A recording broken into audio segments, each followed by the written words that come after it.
Okay, landscape of the soul you are getting.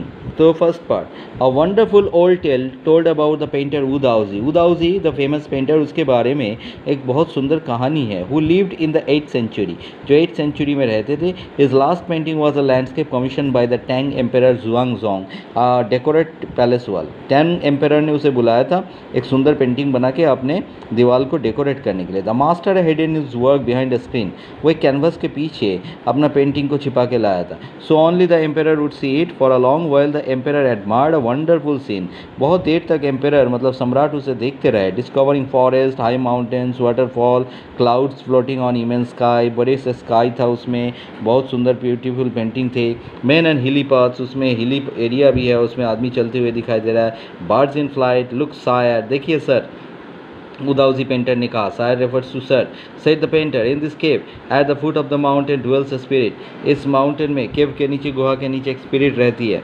The painter clapped his hands and the entrance to the cave opened. This inside this splendid beyond anything words can convey. अंदर वाला गुफा बहुत शानदार है, सम्राट देखते ही रह गए. Please let me show your majesty way. मैं आपको दिखाता हूँ रास्ता. The painter entered the cave but the entrance close behind him. Painter और उस पेंटिंग के अंदर घुस गए और एंट्रेंस उनके पीछे बंद हो गया. The painter has astonished emperor could move or utter a word the painting had vanished from the world. दीवार से पेंटिंग भी गायब हो गई, सम्राट देखते ही रह गए. इसका मतलब क्या है? वंडरफुल टेल का मतलब the creator is lost in his creation. जो क्रिएटर है वो अपने क्रिएशन में लॉस्ट हो गए. That was a tremendous and beautiful work where the man और द क्रिएटर इटसेल्फ लॉस्ट. ठीक है, ये है इसका meaning.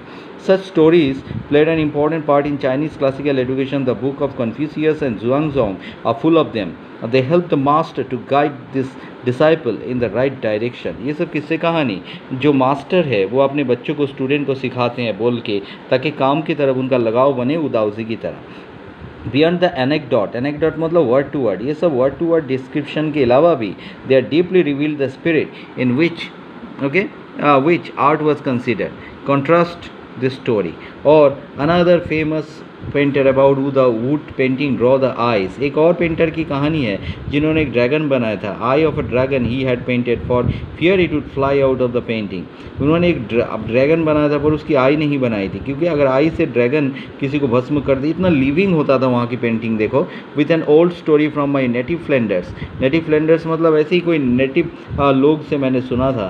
That I found most representative of western painting in 15th century Antwerp. Antwerp मतलब जगह में एक 15th सेंचुरी में एक मास्टर ब्लैकस्मिथ रहता था जिसका नाम है Quentin मेट्सी.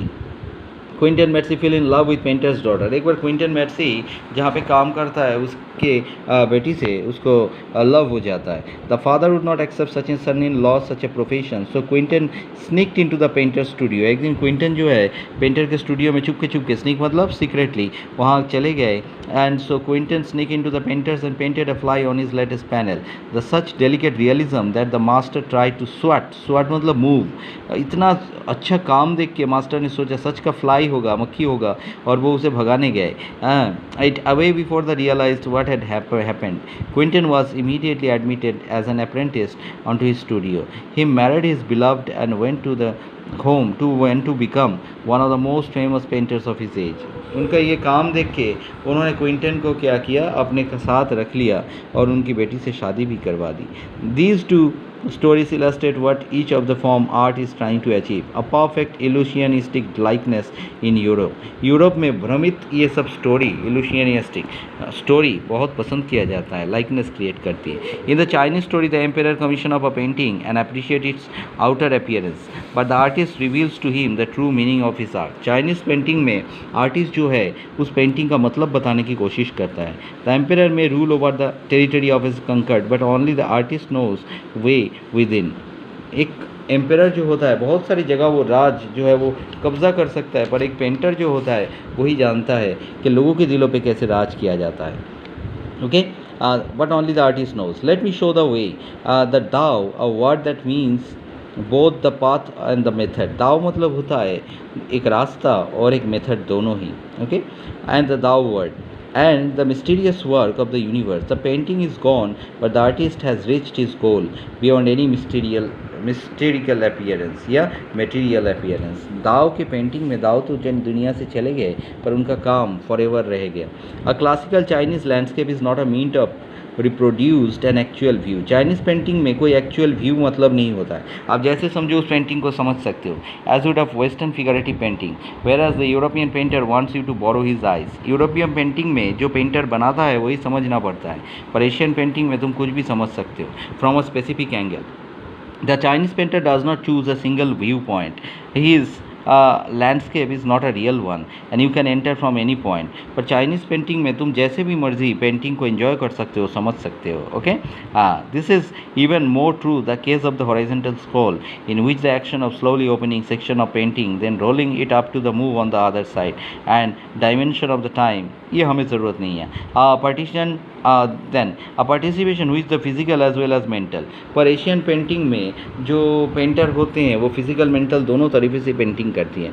The Chinese painter does not want to borrow eyes, he wants enter this mind. The landscape is an inner one, a spiritual and conceptual space. Chinese painting में spiritual और conceptual दोनों तरीके की पेंटिंग ही एक painter बनाता है.